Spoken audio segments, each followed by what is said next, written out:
Esta experiencia me la compartió Laura, una arquitecta que vive en Montevideo, Uruguay. Me escribió después de ver varios videos del canal y me dijo que finalmente estaba lista para contar lo que le pasó cuando trabajó en la restauración de un edificio abandonado. Si alguna vez has entrado a lugares olvidados, edificios vacíos donde el tiempo parece haberse detenido, y has sentido que no estabas solo, comparte tu historia en los comentarios. Me fascina cómo ciertos espacios parecen retener energía, memorias, presencias. Antes de comenzar, si disfrutas este contenido y aún no te has suscrito, te invito a hacerlo. Publicamos historias nuevas cada semana. Ahora sí, esta es la historia de Laura y el edificio que nunca debió ser restaurado. Me llamo Laura y soy arquitecta especializada en restauración de edificios históricos. Tengo 39 años y llevo 15 años en esta profesión. He trabajado en decenas de proyectos. Casonas antiguas, teatros abandonados, hoteles deshabitados. Estoy acostumbrada a lugares viejos, polvorientos, llenos de historia. Me encanta mi trabajo precisamente por eso. Cada edificio tiene una historia que contar, pero hay un edificio que me hizo cuestionar si algunas historias deberían permanecer enterradas. Todo comenzó en marzo de 2023. Un desarrollador inmobiliario me contactó para evaluar un edificio en el barrio de Cordón, en pleno centro de Montevideo. Era un edificio Art Deco de 7 pisos, construido en 1936, que había estado abandonado desde principios de los años 90, 30 años sin ningún tipo de mantenimiento. El desarrollador quería convertirlo en apartamentos de lujo. Mi trabajo era evaluar la estructura, determinar qué se podía salvar, qué había que demoler, y diseñar el plan de restauración. El edificio estaba en la esquina de una calle transitada, pero curiosamente la gente parecía evitarlo. Caminaban por la vereda opuesta. Los comercios vecinos no ocupaban las paredes colindantes. Era como si hubiera un espacio invisible alrededor del edificio que nadie quería cruzar. La primera vez que lo vi, entendí por qué causaba esa reacción. Era hermoso, pero profundamente perturbador. La fachada Art Deco todavía mostraba su elegancia original. Líneas geométricas, ventanas arqueadas, balcones ornamentados con barandas de hierro forjado, pero todo estaba cubierto de suciedad, grafiti y deterioro. Las ventanas estaban tapiadas con tablones de madera podrida. La puerta principal había sido sellada con ladrillos. Había algo más, algo que no puedo explicar racionalmente. El edificio emanaba una sensación de rechazo, como si no quisiera que nadie entrara. Como si estuviera guardando secretos que no deseaba revelar. Impresionante, ¿verdad?, dijo el desarrollador, un hombre de unos 50 años llamado Roberto. Una joya arquitectónica desperdiciada. ¿Por qué estuvo abandonado tanto tiempo?, pregunté. Problemas legales, disputas de herencia que duraron décadas. Finalmente se resolvieron y aquí estamos. ¿Alguien más intentó comprarlo antes? Roberto dudó. Hubo ofertas anteriores. Ninguna se concretó. Pero eso es cosa del pasado. Ahora es nuestro, y tenemos luz verde para restaurarlo. No me dijo toda la verdad, lo supe después. Pero en ese momento, yo solo veía un proyecto fascinante. Conseguimos los permisos necesarios y comenzamos la evaluación. Contraté a un equipo pequeño, 2 ingenieros estructurales, un electricista y un plomero. Entraríamos durante el día, haríamos nuestras mediciones y evaluaciones, y saldríamos antes del anochecer. El primer día fue relativamente normal. Rompimos el sello de ladrillos en la entrada principal con un martillo neumático. La puerta detrás estaba oxidada pero intacta. Cuando finalmente la abrimos, nos recibió un olor a humedad, moho y algo más. Algo dulzón y podrido que no logré identificar. El vestíbulo era espectacular. Piso de mosaicos con diseños geométricos Art Deco, aunque cubierto de polvo y escombros. Una escalera de mármol ascendía majestuosamente hacia los pisos superiores. Había un viejo ascensor con puertas de reja metálica, obviamente no funcional después de 30 años. Las paredes tenían papel tapiz despegado, colgando en tiras largas. Había grafitis recientes en algunas zonas. Aparentemente personas sin hogar habían entrado a través de alguna ventana en algún momento, pero en general, el edificio estaba notablemente intacto. Comenzamos en la planta baja. Había sido un lobby y oficinas comerciales. Revisamos la estructura, tomamos fotos, hicimos anotaciones. Todo parecía sólido. El edificio estaba sorprendentemente bien construido. Entonces escuchamos algo que nos hizo detener. Un sonido metálico, como si alguien hubiera cerrado una puerta con fuerza en uno de los pisos superiores. Clang. Todos nos miramos. ¿Hay alguien más aquí?, preguntó Diego, uno de los ingenieros. No debería, respondí. Sellamos la entrada después de entrar. Probablemente algo que se cayó, dijo Marcos, el otro ingeniero. Este lugar está lleno de cosas sueltas. Continuamos trabajando, pero yo estaba alerta ahora, escuchando. 1 hora después, escuchamos pasos, claros, inequívocos. Alguien caminando en el piso de arriba. El sonido de zapatos sobre el piso de madera. Tap, tap, tap, tap. Ok, definitivamente hay alguien aquí, dijo el electricista, Javier. Voy a revisar, dije agarrando mi linterna. ¿Quieres que vayamos contigo?, ofreció Diego. No, sigan trabajando. Probablemente es algún ocupa que no salió cuando tapiamos la entrada. Les diré que se vayan. Subí las escaleras de mármol. Cada paso hacía eco en el espacio vacío. Las escaleras estaban cubiertas de polvo, y pude ver claramente que no había huellas recientes excepto las mías. El primer piso había sido de apartamentos residenciales. Había un pasillo largo con puertas a ambos lados. La mayoría estaban abiertas, revelando apartamentos vacíos con muebles viejos cubiertos de sábanas, papeles amarillentos esparcidos por el suelo, botellas vacías. ¿Hola?, llamé. ¿Hay alguien aquí? Este es un edificio privado. Necesitan salir. Silencio. Caminé por el pasillo, revisando cada apartamento. Todos vacíos. No había señales de ocupación reciente. Ninguna manta, ningún rastro de fogatas, ninguna basura fresca. Si había ocupas, hacía tiempo que se habían ido. Pero entonces escuché los pasos de nuevo. Esta vez venían del piso de arriba. Segundo piso.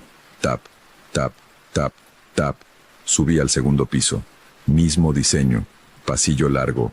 Apartamentos a ambos lados. Todos vacíos. Esto no tiene sentido, murmuré. Los pasos comenzaron de nuevo. Tercer piso. Empezaba a frustrarme. ¿Alguien me estaba jugando una broma? Subí al tercer piso. Nada. Cuarto piso. Nada. Cuando llegué al quinto piso, me detuve. Este piso se sentía diferente. El aire era más frío, más denso. Y había un olor. Ese olor dulzón y podrido del vestíbulo, pero mucho más fuerte aquí. El pasillo estaba más oscuro que los demás. Algunas de las puertas estaban cerradas.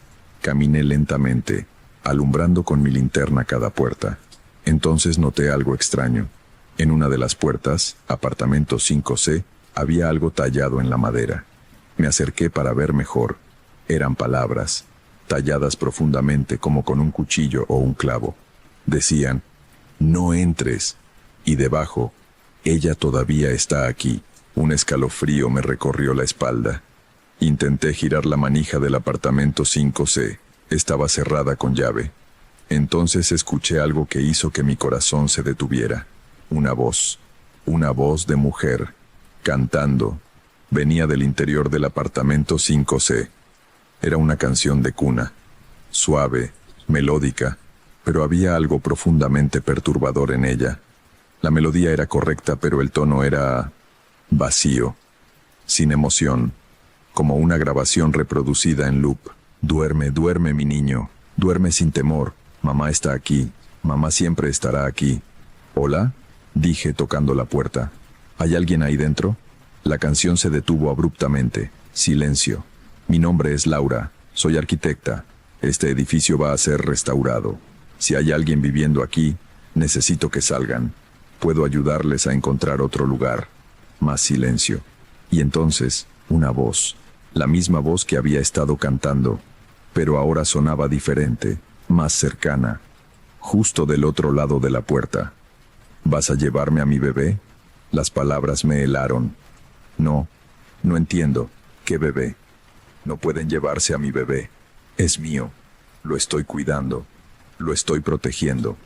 Señora, nadie va a llevarse nada. Solo necesito que abra la puerta. Un sonido extraño vino del otro lado, como arañazos. Uñas raspando madera. No puedo abrir. Él me encerró. Me encerró con mi bebé. Dijo que era por nuestro bien. Pero mi bebé dejó de moverse, dejó de llorar, y ahora solo duermo, solo canto, solo espero.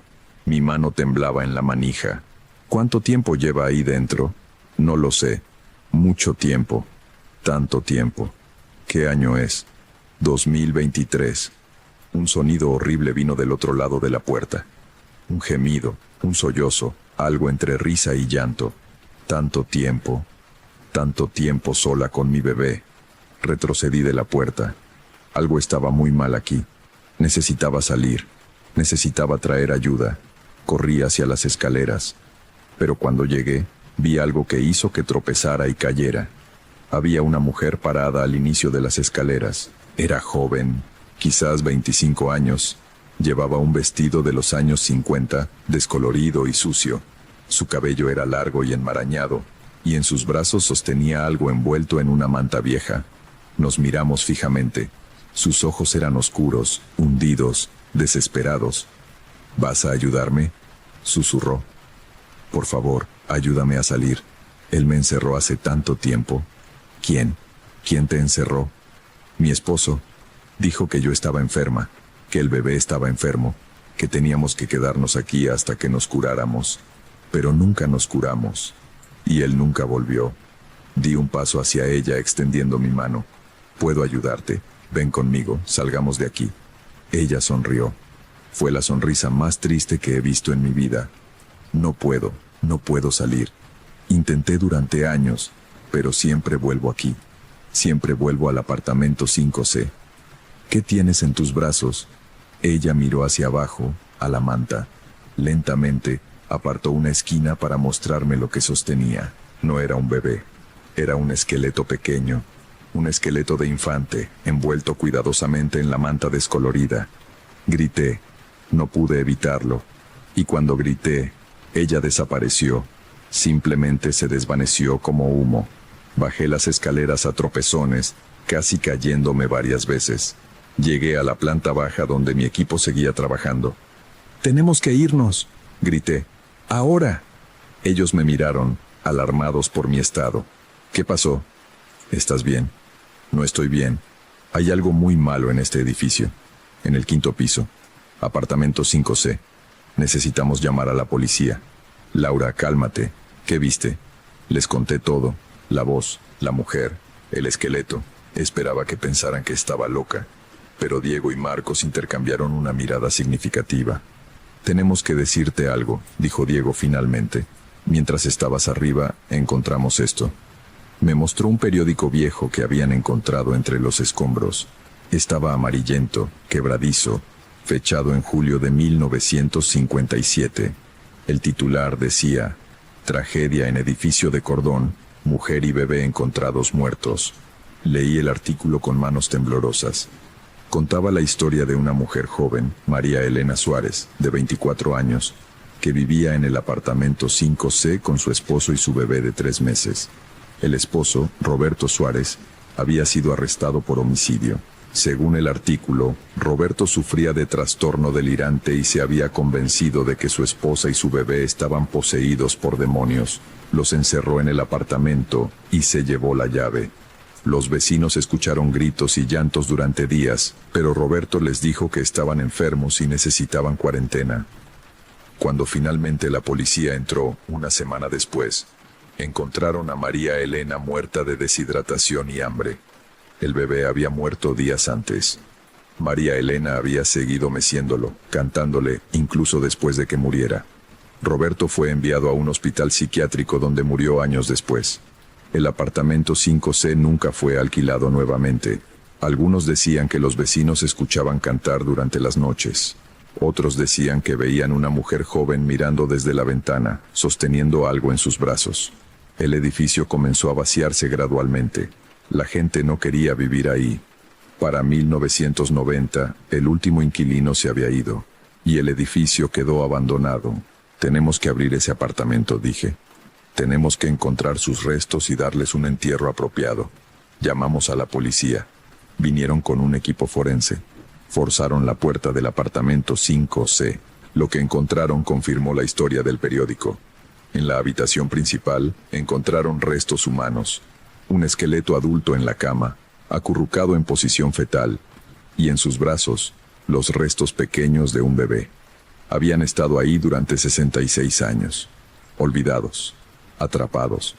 El caso fue reabierto como investigación histórica. Los restos fueron identificados mediante registros dentales y otros documentos encontrados en el apartamento. Eran efectivamente María Elena Suárez y su hijo, Martín Suárez. Se organizó un funeral apropiado, una tumba compartida en el cementerio central de Montevideo. Algunos familiares lejanos asistieron, sobrinos nietos que apenas conocían la historia.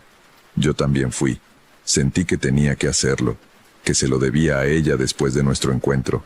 Mientras bajaban los ataúdes, sentí algo, una brisa cálida en mi mejilla, a pesar de que era un día sin viento, y pude jurar que escuché un susurro.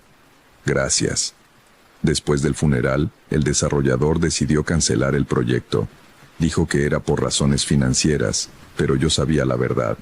El edificio tenía demasiada historia oscura, demasiado dolor impregnado en sus paredes. El edificio sigue ahí, todavía abandonado, todavía evitado por los transeúntes, pero ahora hay una placa en la entrada, una placa que coloqué yo misma, con permiso de las autoridades.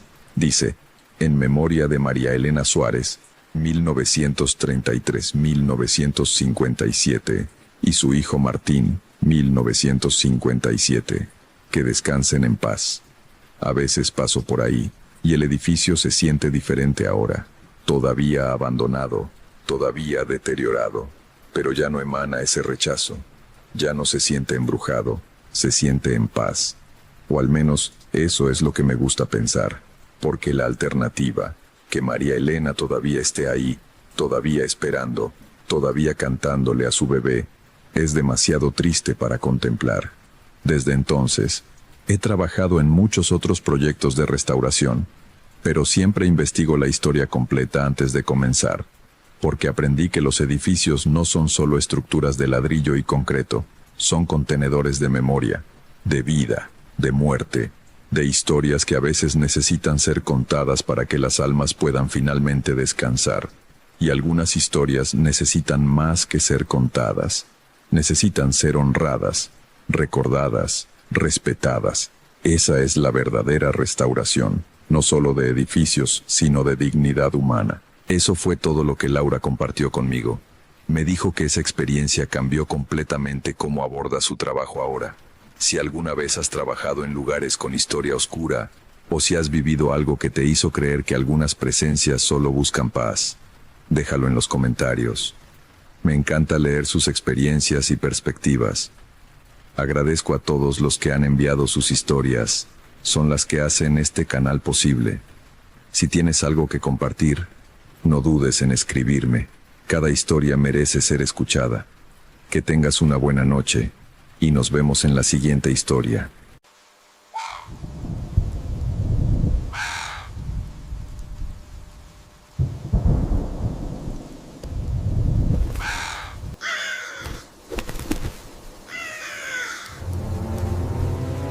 Lo que voy a narrar ahora me lo envió una seguidora llamada Sofía, de Perú, y es diferente a la mayoría de historias que recibo porque no sucede en una casa vieja ni en un lugar abandonado. Sucede en plena ciudad, en un trabajo de oficina completamente normal, durante un turno nocturno. Sofía tiene 34 años y trabajó durante 8 meses como operadora en un centro de llamadas de emergencias. Me dice que renunció sin aviso, sin carta, sin explicación, solo no volvió, y que lo que la hizo irse tuvo que ver con una llamada que recibió una madrugada de octubre y con lo que descubrió sobre esa llamada al día siguiente. Si quieres escuchar más historias como esta, suscríbete al canal, publicamos seguido. Ahora, vamos con lo que le pasó a Sofía. Entré a trabajar en el centro de llamadas de emergencias en febrero, y para octubre ya conocía el trabajo lo suficiente como para haberle perdido el miedo inicial. Eso es importante que lo entiendan porque lo que pasó no fue producto de una persona nerviosa o sugestionable. Para cuando llegó esa madrugada, yo ya había atendido llamadas de accidentes graves, de incendios, de personas en crisis. Ya había desarrollado ese escudo que uno construye con los meses para poder hacer ese trabajo sin quebrarse. Era práctica, Era eficiente y me enorgullecía de eso. Me llamo Sofía. Tenía 31 años en ese entonces. Estudié comunicaciones, terminé trabajando en el centro de llamadas por necesidad económica y descubrí que se me daba bien. Tenía voz clara, dicción precisa, capacidad para mantener la calma mientras coordinaba recursos. El supervisor nocturno, un hombre llamado Rodrigo, me había dicho en mi evaluación de los 6 meses que era una de sus mejores operadoras. Eso me importaba. El turno nocturno era de 11 de la noche a 7 de la mañana. No era el turno favorito de nadie, pero pagaba un 20% más. Y en ese momento de mi vida, el dinero importaba más que el sueño. Me adapté al horario, como uno termina adaptándose a casi todo. La noche del 16 de octubre empezó igual que todas. Llegué a las 10:40.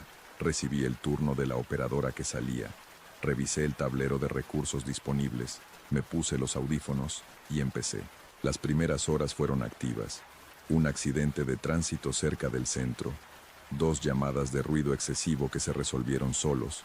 Una emergencia médica en un edificio de apartamentos que requirió coordinación con el personal sanitario. El tipo de noche que mantiene alerta pero no agota. Para las 2 de la mañana el flujo se calmó. Rodrigo estaba en la sala de supervisión al fondo, visible a través del vidrio.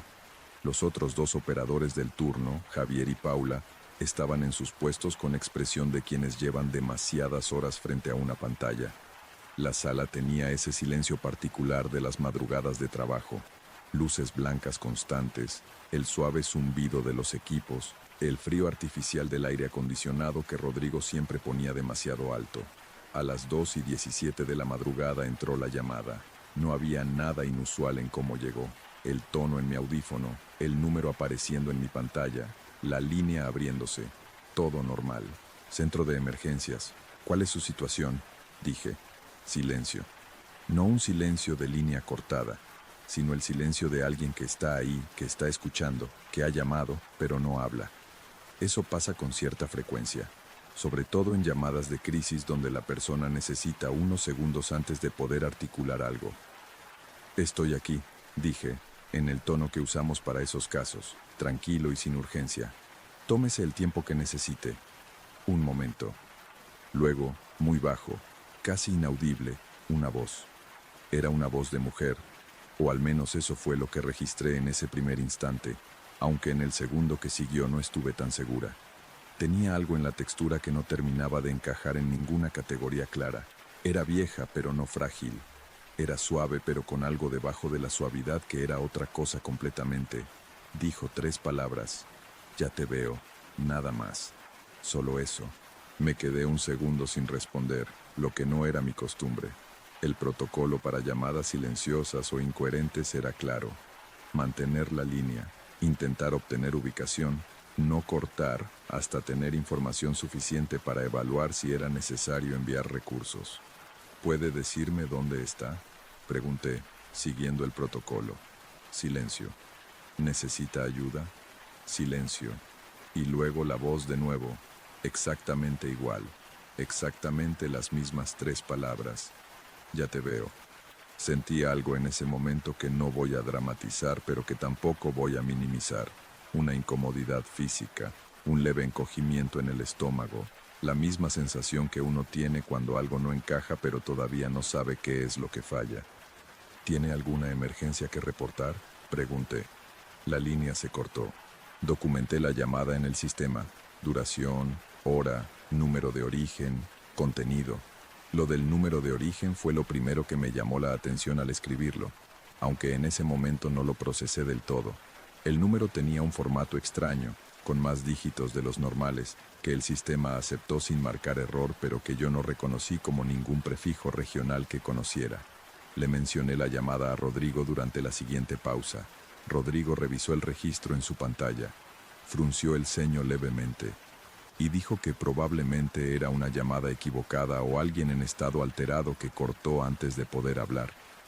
Me dijo que si volvía a llamar el mismo número, lo escalara de inmediato.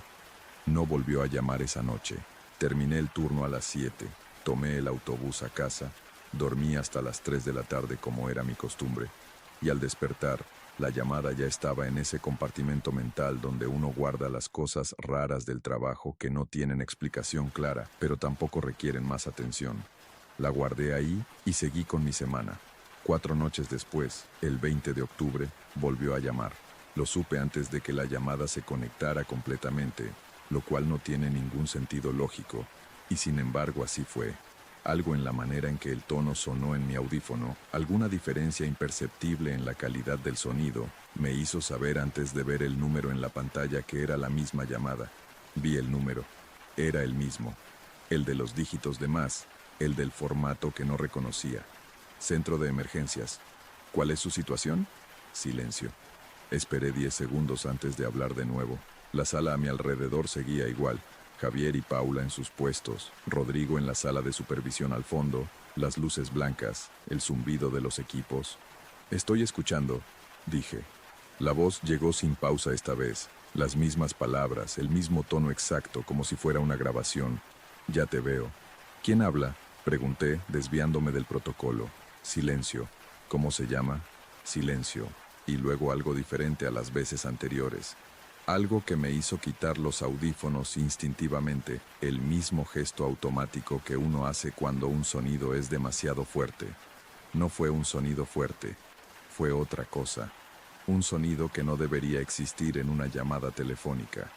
Era como si alguien estuviera respirando. Sí, pero la respiración tenía algo superpuesto, algo debajo de ella, como otra frecuencia de sonido que el teléfono no estaba diseñado para transmitir, pero que de alguna manera transmitía igual. Cortó la llamada antes de que yo pudiera hacer nada más. Me quedé con los audífonos en la mano mirando la pantalla donde el número había desaparecido del registro activo. Fui a buscar a Rodrigo. Le conté la segunda llamada con todos los detalles, incluyendo la incomodidad que me había producido ese sonido al final. Rodrigo me escuchó con atención, revisó el registro y frunció el ceño con más intensidad que la primera vez. Este número, dijo señalando la pantalla, voy a intentar rastrearlo. ¿Tiene el formato correcto para el sistema? El sistema lo aceptó, dijo Rodrigo, pero técnicamente no debería haberlo aceptado. Tiene 4 dígitos de más para cualquier formato de numeración nacional o internacional que yo conozca. Pasó unos minutos buscando en el sistema y en bases de datos adicionales. Al final levantó la vista. No hay registro de este número en ninguna base de datos activa, dijo. Esto técnicamente no puede existir. ¿Y sin embargo llamó 2 veces? Y sin embargo llamó 2 veces. Confirmó Rodrigo. Me dijo que lo iba a reportar al equipo técnico por la mañana, que era probablemente un error del sistema o algún tipo de interferencia que generaba un número falso. Me dijo que si volvía a llamar, no cortara, que mantuviera la línea todo el tiempo que pudiera. Esa semana dormí mal, no de manera dramática, no con pesadillas ni nada que pudiera señalar con precisión. Dormía, pero el sueño no descansaba. Me levantaba con una fatiga que no correspondía a las horas dormidas, con la sensación vaga de haber estado en algún lugar durante esas horas que no era exactamente el descanso. El jueves hablé con Paula, la otra operadora del turno nocturno. No le conté sobre las llamadas, solo le pregunté de manera general si alguna vez había recibido llamadas que no pudiera rastrear, números que el sistema aceptara pero que no existieran en ninguna base de datos. Paula me miró un momento antes de responder. Una vez, dijo. Hace como 1 año. ¿Qué pasó? Nada, dijo.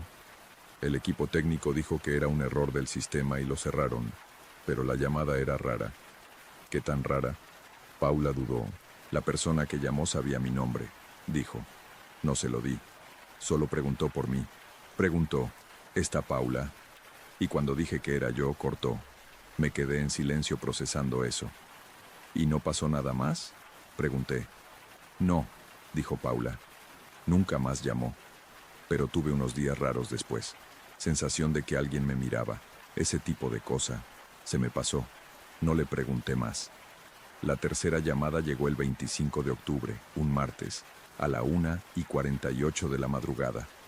Esta vez, estaba preparada, en el sentido de que había decidido conscientemente mantener la línea y recopilar todo lo que pudiera. Tenía el grabador secundario activo, algo que el protocolo permitía para llamadas bajo investigación, y tenía a Rodrigo avisado de que si el número volvía a aparecer iba a señalarle de inmediato. Cuando sonó el tono, miré hacia la sala de supervisión. Rodrigo estaba mirando su pantalla con expresión concentrada. Él también lo había visto. Acepté la llamada. Centro de emergencias. Silencio. Conté mentalmente los segundos. 1, 2, 3. A los 5 segundos, la voz. «Ya te veo. ¿Desde dónde me ve?», pregunté deliberadamente directa. Silencio. «¿Está en un lugar donde necesita ayuda?». «Nada». «¿Puede darme una dirección?». Y entonces ocurrió algo que no estaba en ninguno de los 2 llamadas anteriores. La voz respondió a mi pregunta. No con una dirección, con otra cosa. «Tú ya sabes dónde estoy», dijo. «Mi nombre». Dijo mi nombre antes de esa frase, antes del tú, lo que transformó la frase completa en algo que me golpeó físicamente en el pecho con una eficiencia que no esperaba. «¿Cómo sabe mi nombre?», pregunté. «La respiración». El sonido de debajo de la respiración, más fuerte esta vez, más claro, esa frecuencia que no debería existir en una línea telefónica. «Sofía», dijo la voz. Solo mi nombre, solo eso, y colgó. Me quité los audífonos. Mis manos estaban completamente quietas, lo que noté porque habría esperado que temblaran y no lo hacían. Era una calma física que no correspondía a lo que sentía internamente, donde algo se había apretado muy fuerte y no terminaba de aflojarse. Rodrigo salió de la sala de supervisión y vino directo a mi puesto. «Lo escuché», dijo. «Grabó todo. ¿Sabe mi nombre?». «Sí». «Rodrigo, ¿cómo puede saber mi nombre?». Rodrigo no respondió de inmediato. Se quedó mirando la pantalla donde el número había desaparecido nuevamente del registro activo. Luego dijo algo que no esperaba. «Porque no es la primera vez que llama a este centro». Lo miré. «¿Qué?». «Busqué en el archivo cuando reportaste la segunda llamada», dijo Rodrigo. «Este número, o algo que el sistema registra de manera idéntica a este número, aparece en el historial. Llamadas antiguas, muy antiguas». «¿Cuánto de antiguas?». Rodrigo me miró. «El registro más viejo que encontré es de hace 19 años», dijo. «Este centro lleva 21 en operación. Procesé eso. ¿Y qué decía el registro de hace 19 años?». «Lo mismo que ahora», dijo Rodrigo con una voz que había bajado de volumen sin que él pareciera notarlo. «Llamada breve, sin información de ubicación rastreable, contenido de audio descrito como incomprensible en los registros de esa época, porque entonces no se transcribía, y el número con el mismo formato imposible. ¿Cuántas veces aparece en el historial?». «4 veces en 19 años», dijo. «Siempre con meses de diferencia entre llamadas, siempre en el turno nocturno, siempre atendida por un operador diferente». «¿Qué pasó con los operadores que la atendieron antes?». Rodrigo tardó en responder. 2 renunciaron dentro del mes siguiente a la llamada, dijo. «Del tercero no tengo seguimiento porque el archivo de personal de esa época está incompleto». «¿Y el cuarto?». «El cuarto soy yo», dijo Rodrigo. Me quedé mirándolo. «Hace 7 años», dijo. «Era nuevo entonces, estaba de operador, no de supervisor. Atendí una llamada de este número. Me dijo las mismas palabras, mencionó mi nombre. Y al día siguiente, cuando fui a reportarlo, me dijeron que el registro mostraba que yo nunca había atendido esa llamada, que los registros de esa noche no tenían ninguna entrada con ese número». «¿Y ahora sí aparece?». «Ahora sí aparece», dijo Rodrigo. «Esta vez grabé desde antes de que llegara. Tenemos el audio, tenemos el registro, no va a desaparecer del sistema». «¿Qué piensas que es?», pregunté. Rodrigo tardó un momento en responder. Era un hombre práctico, técnico, de los que encontraban explicaciones antes de invocar misterios. «No lo sé», dijo al fin, y en su voz había algo que no le había escuchado antes en los meses que llevaba trabajando con él. Algo que se parecía, sin serlo exactamente, a miedo adulto y bien contenido. Pero lo que sí sé es que en los 2 casos documentados donde el operador siguió atendiendo llamadas después del contacto, las llamadas continuaron, con más frecuencia y con más información. «¿Qué tipo de información?». «Cosas que no deberían saber», dijo. Cosas personales. Sobre la vida del operador fuera de este lugar. Me quedé en silencio. ¿Qué hicieron esos operadores? Uno ignoró las llamadas durante 3 semanas hasta que renunció, dijo Rodrigo. El otro intentó responderlas, intentó rastrear el origen, intentó entender qué era. Ese es el del que no tengo seguimiento completo. ¿Qué significa no tener seguimiento completo? Que el archivo de personal termina abruptamente, dijo Rodrigo. Sin carta de renuncia, sin despido documentado, solo deja de aparecer. Terminé mi turno esa noche en silencio. Hice mi trabajo, atendí las llamadas que llegaron, documenté todo correctamente, pero una parte de mi cabeza estaba en otro lugar, procesando lo que Rodrigo me había dicho, armando y desarmando la información en busca de una interpretación que tuviera sentido en términos que yo pudiera manejar. No la encontré. En el autobús de regreso a casa, mientras la ciudad amanecía a mi alrededor con esa luz gris y fría de las mañanas de octubre en Lima, pensé en las palabras de la voz. Ya te veo. Tú ya sabes dónde estoy. Y mi nombre, dicho con una familiaridad que no había ganado, que nadie le había dado. Pensé en lo que significaba que algo pudiera verte sin que tú pudieras verlo, que supiera tu nombre sin que te lo hubieras dado, que llamara desde un número que no existía en ninguna base de datos del mundo conocido, pero que el sistema aceptaba de todas maneras, como si el sistema reconociera algo que los humanos a cargo de él no reconocían. Esa tarde, en lugar de dormir, llamé a mi madre. No le conté nada sobre las llamadas. Solo hablamos de cosas normales durante media hora.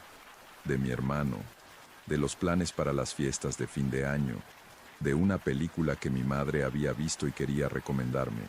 Cosas reales, concretas, ancladas en el mundo que yo conocía y en el que me movía con seguridad.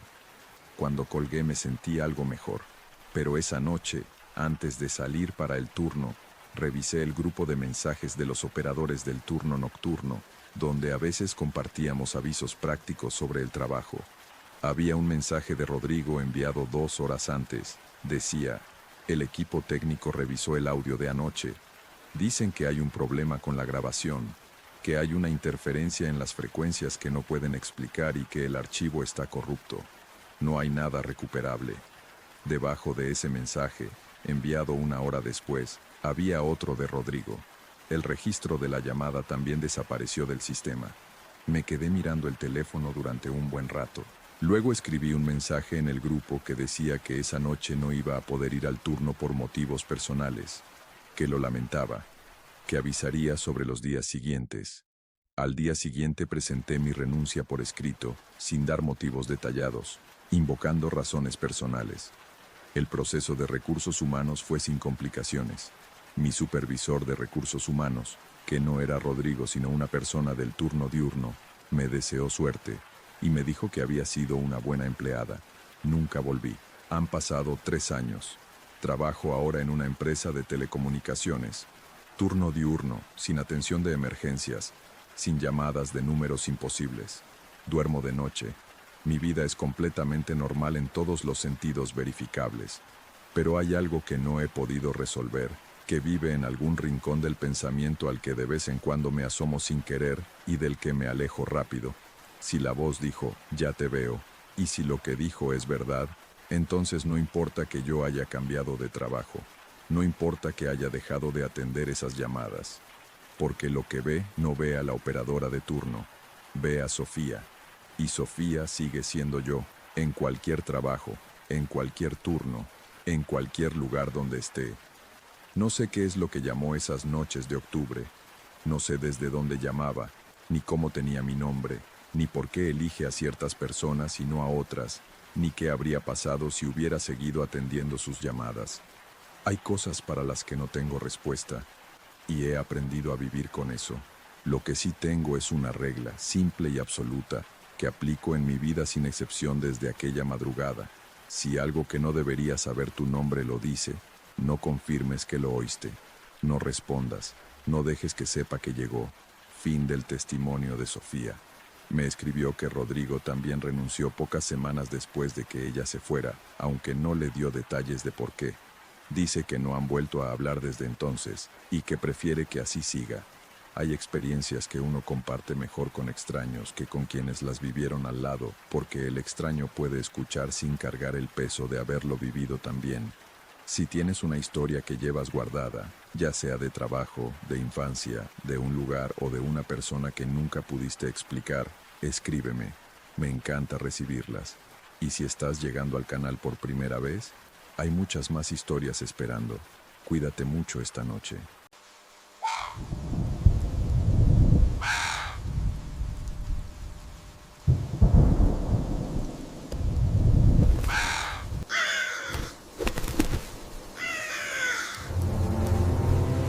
Esta historia me la envió una seguidora llamada Elena, quien trabajaba como agente de bienes raíces mostrando propiedades en venta.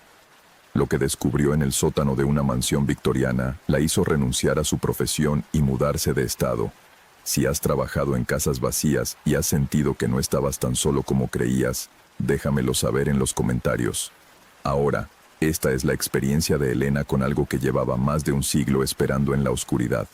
Mi nombre es Elena, y durante 10 años trabajé como agente de bienes raíces en Nueva Orleans, Luisiana. Era buena en mi trabajo. Conocía el mercado, sabía exactamente qué decir para cerrar una venta. Pero después de lo que viví hace 6 meses, nunca volveré a entrar sola en una casa vacía. Todo comenzó cuando mi jefa me asignó una propiedad especial. La mansión Beaumont había estado en el mercado durante años sin venderse. Era una estructura victoriana impresionante de 1872, ubicada en el Garden District, con 3 pisos, 12 habitaciones y jardines extensos rodeados por un muro de hierro forjado. Desde fuera era hermosa, el tipo de propiedad que debería venderse en semanas. Pero había un problema. Todos los agentes que la habían mostrado antes reportaban que los clientes potenciales huían después de las visitas, pálidos y negándose a dar explicaciones. Algunos agentes incluso renunciaron después de trabajar con la casa. Mi jefa estaba desesperada por deshacerse de ella. Elena, eres mi mejor agente, me dijo. Si alguien puede vender esta casa, eres tú. Los propietarios han bajado el precio considerablemente. Solo necesitas encontrar el comprador correcto. Acepté el desafío sin pensarlo. Una comisión sobre una mansión del Garden District sería suficiente para cubrir mis gastos durante meses. Programé mi primera visita a la propiedad para un martes por la tarde. Llegué con mi portafolio, mi tablet y mi actitud profesional habitual. La mansión era aún más impresionante de cerca. Las paredes exteriores eran de ladrillo rojo oscuro, con ventanas altas de arco y un porche envolvente con columnas blancas. Los jardines, aunque descuidados, mostraban señales de haber sido magníficos alguna vez. Usé la llave que me había dado mi jefa para abrir la puerta principal.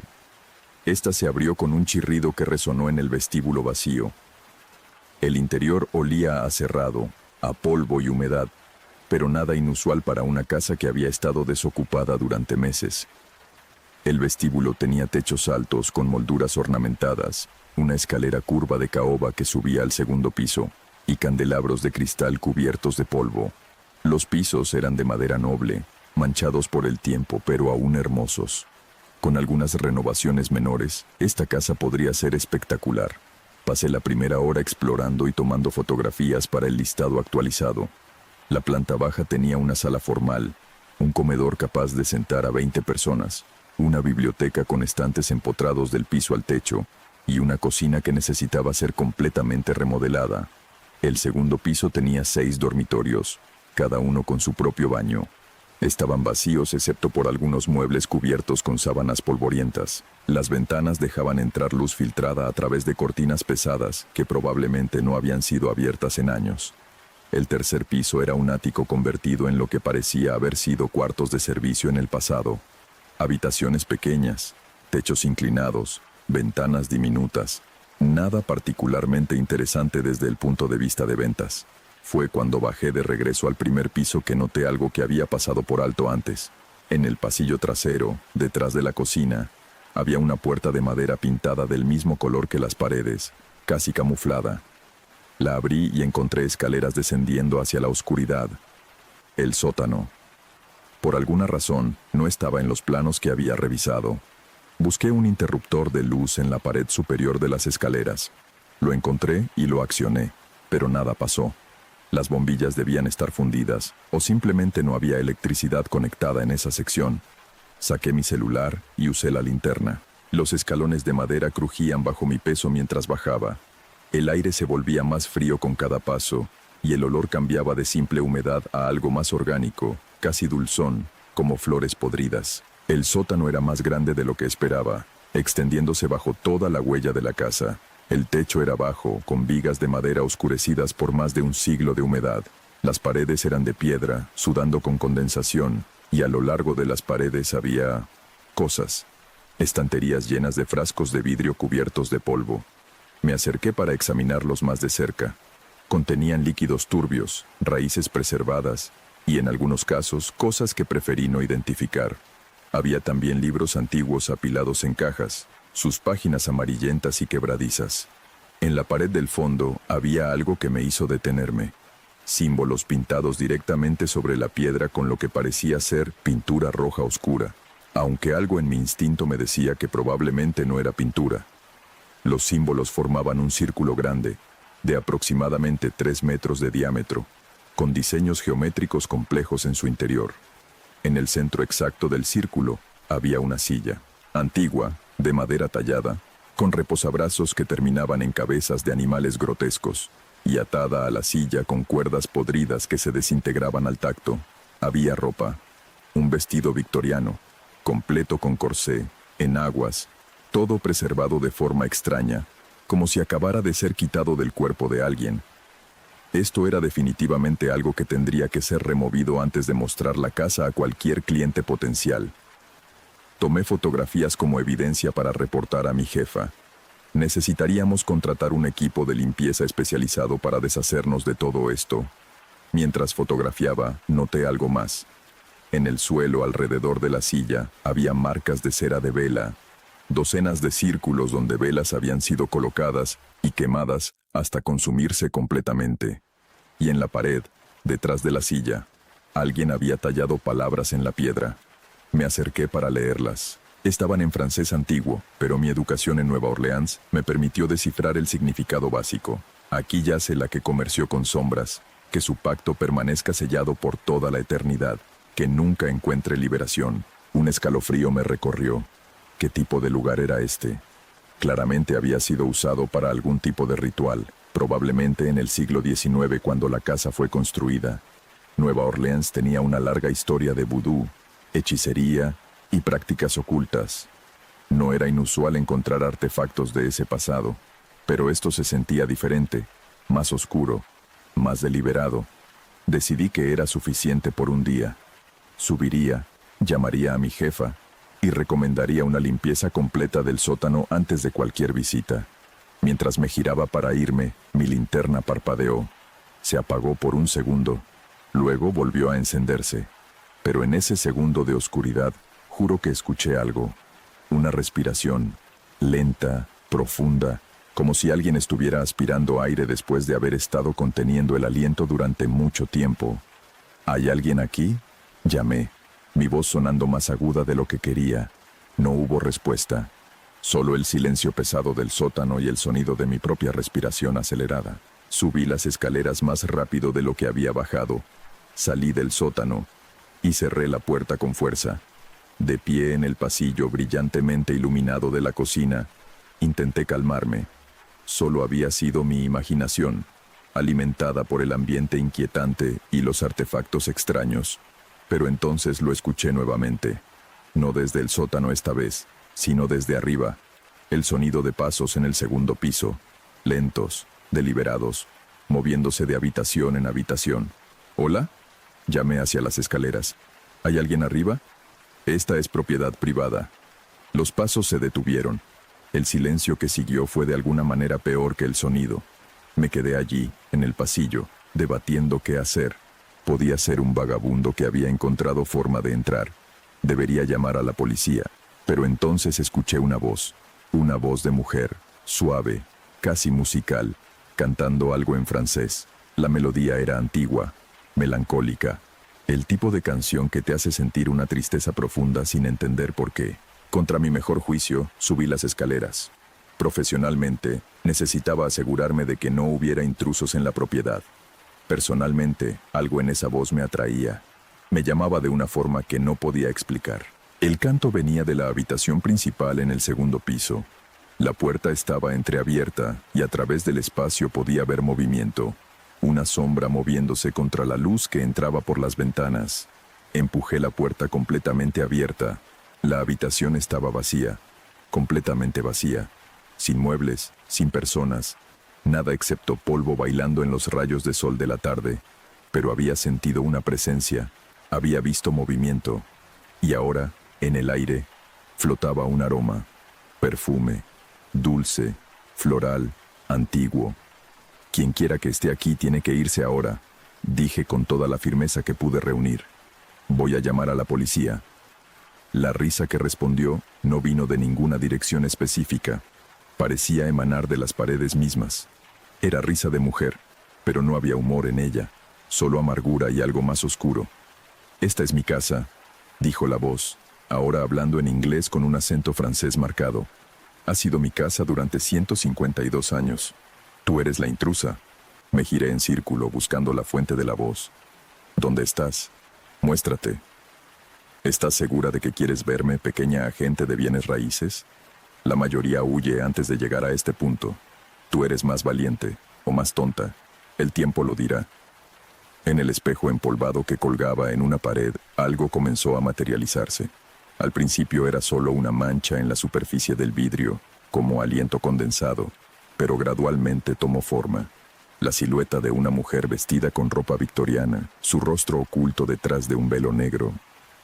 «¿Qué eres?», susurré, incapaz de apartar la mirada del espejo. «Soy Marguerite Beaumont, o lo que queda de ella. Construí esta casa en 1872 con el dinero de mi difunto esposo. La llené de belleza, de vida, de luz. Y luego, bueno, entonces cometí un error. La figura en el espejo se movió más cerca, y ahora podía ver más detalles. Su vestido era de seda negra, el tipo que se usaba para luto. Sus manos, visibles debajo de los guantes de encaje, eran pálidas, casi translúcidas. ¿Qué tipo de error? El tipo que se hace cuando estás desesperada y sola. Mi esposo murió dejándome deudas que no podía pagar. Iba a perder esta casa, todo lo que tenía. Entonces conocí a alguien que me ofreció una solución. Un hombre que afirmaba poder darme riqueza ilimitada a cambio de un favor pequeño. «Un pacto», dije, recordando las palabras talladas en el sótano. Sí, un pacto con algo que se hacía pasar por hombre, pero que era cualquier cosa menos humano. Me dio oro, suficiente para pagar todas mis deudas y vivir en lujo por el resto de mis días. A cambio prometió que vendría a reclamar su pago cuando yo muriera. ¿Y qué pasó? La figura en el espejo se rió amargamente. Fui inteligente, o eso pensé. Realicé un ritual diferente, uno que encontré en un libro antiguo de magia negra. Un ritual que me permitiría atarme a esta casa después de mi muerte, evitando que mi alma fuera reclamada. Pensé que sería libre. Pero no funcionó. Oh, funcionó. Mi alma está atada a esta casa, incapaz de moverse más allá de estas paredes. Pero el demonio también está atado aquí, esperando. Cada día, cada noche, durante más de un siglo, ha estado esperando que yo cometa un error, que me aleje de las protecciones que establecí, que le permita finalmente reclamarme. Retrocedí del espejo, mi mente luchando por procesar lo que estaba escuchando. Esto no puede ser real. Los fantasmas no existen. Los demonios no existen. ¿No?, preguntó Marguerite. Su reflejo desapareció del espejo, y por un momento pensé que se había ido. Entonces sentí algo detrás de mí. Una presencia fría, tan cerca que si fuera sólida, podría haber tocado mi hombro. Me giré y allí estaba, no un reflejo sino una manifestación completa. Marguerite Beaumont, o su fantasma, de pie a 2 metros de distancia. Podía ver a través de ella hacia la pared detrás, pero su forma era clara, definida, y cuando levantó el velo negro que cubría su rostro, vi que había pagado un precio terrible por su pacto. Su rostro estaba marchito, envejecido más allá de lo natural. La piel se aferraba al cráneo como pergamino estirado. Los ojos eran profundos huecos negros. La boca, cuando se abrió, mostraba dientes podridos. «Esto es lo que el tiempo hace cuando no puedes morir apropiadamente», dijo. «Continúo envejeciendo, marchitándome, pero nunca puedo descansar. Y él espera en el sótano, donde realicé el ritual de atadura, esperando su oportunidad». Como si sus palabras hubieran sido una señal, escuché algo desde abajo, un rugido profundo, resonante, que hizo temblar las ventanas en sus marcos. No era un sonido que pudiera venir de ninguna garganta humana. «Sabe que estás aquí», dijo Marguerite. «Una nueva alma en su dominio. Querrá reclamarte también, como ha intentado reclamar a todos los que han entrado en esta casa».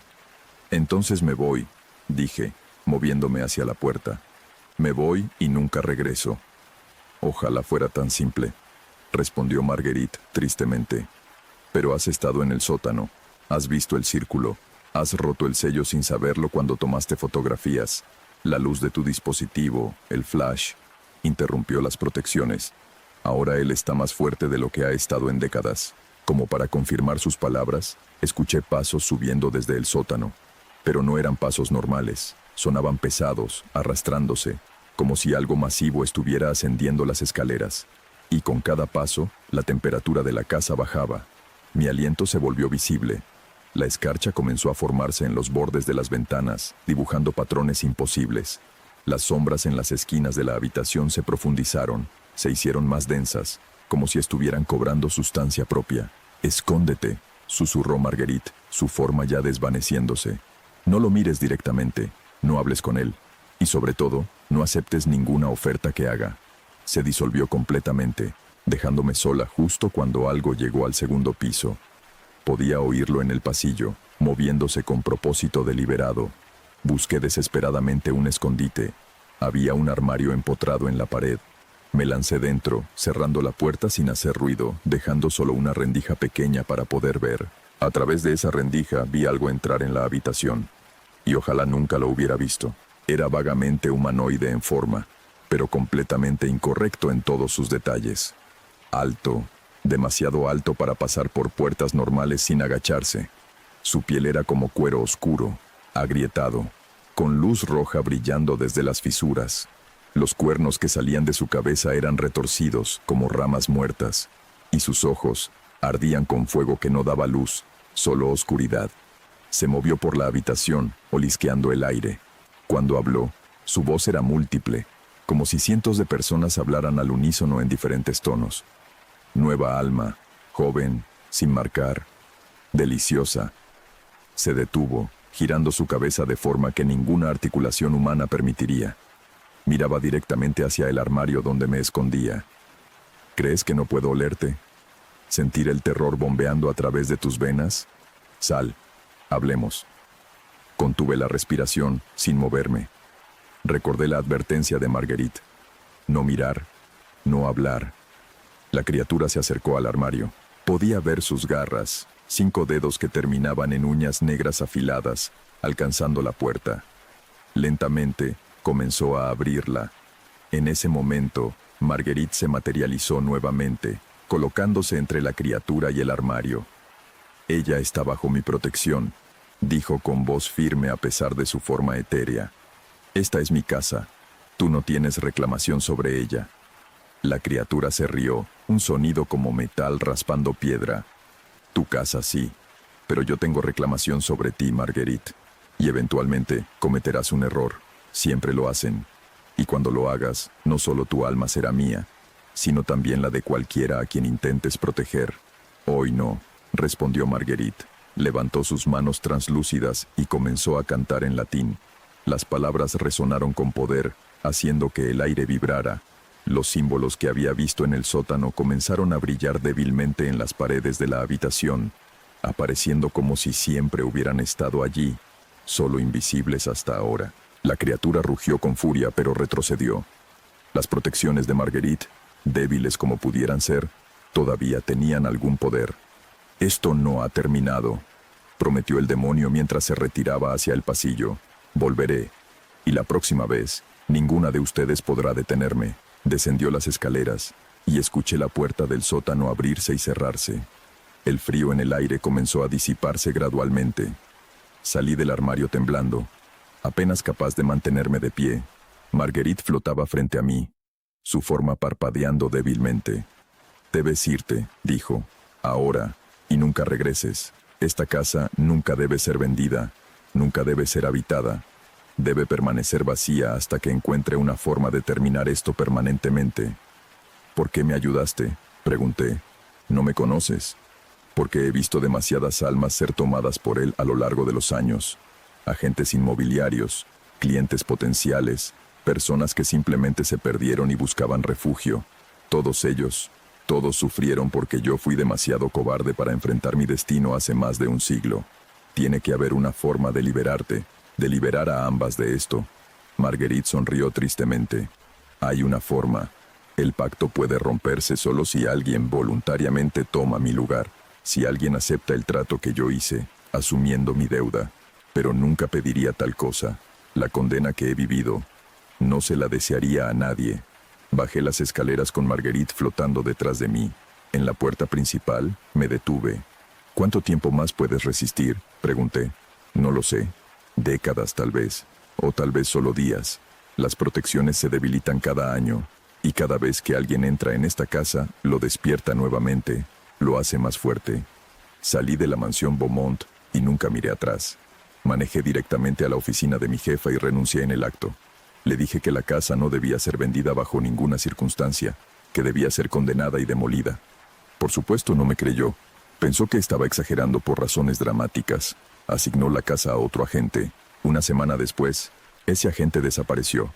Entró a la mansión Beaumont para una visita programada y nunca salió. La policía encontró su auto estacionado afuera, su teléfono celular en el vestíbulo, pero ni rastro de ella. El caso sigue sin resolver. Después de eso, la casa fue finalmente condenada. Está cerrada ahora, con tablones en las ventanas y advertencias de no entrar. Pero a veces, cuando paso cerca de noche, juro que veo luces moviéndose detrás de esas ventanas tapiadas. Y escucho un canto suave, una voz de mujer cantando canciones francesas antiguas en la oscuridad. Marguerite Beaumont sigue allí, atada a su casa, esperando una liberación que tal vez nunca llegará. Y en el sótano, en ese círculo de símbolos, algo espera con ella. Esperando el próximo error, la próxima alma desprevenida, la próxima oportunidad de reclamar lo que se le prometió hace más de un siglo. Me mudé de Nueva Orleans hace 3 meses.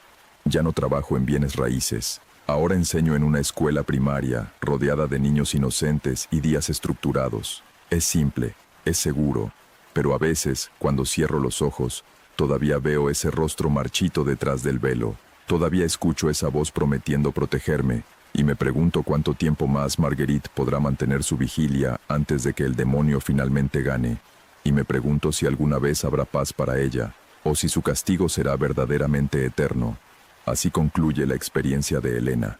Me dijo que a veces todavía tiene pesadillas sobre esa mansión y lo que habita en su sótano. La propiedad permanece condenada hasta el día de hoy, y los rumores sobre desapariciones alrededor de ella mantienen alejados a los curiosos. Si alguna vez has trabajado con propiedades que parecían no querer ser vendidas, comparte tu historia en los comentarios. A veces las casas guardan secretos que es mejor dejar sin descubrir. Que duermas tranquilo esta noche.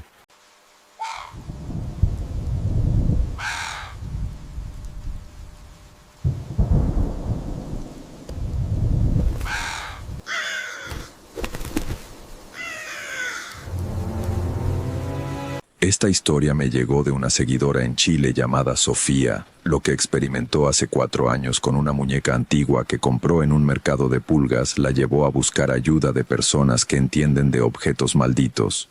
Si tú has comprado algo en un mercado de segunda mano que después te hizo arrepentirte, algo que trajo consecuencias inesperadas a tu vida, déjalo en los comentarios. Me fascina conocer estas experiencias. Lo que le pasó a Sofía demuestra que algunos objetos pueden cargar más que solo historia.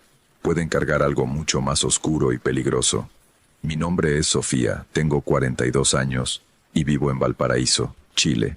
Lo que voy a contar sucedió hace 4 años, pero las cicatrices emocionales siguen conmigo hasta el día de hoy. Es una historia sobre una muñeca. Suena tonto cuando lo digo así, como si fuera un cuento infantil. Pero no hay nada infantil en lo que esa cosa hizo a mi familia. Soy coleccionista de antigüedades. Es un hobby que heredé de mi abuela.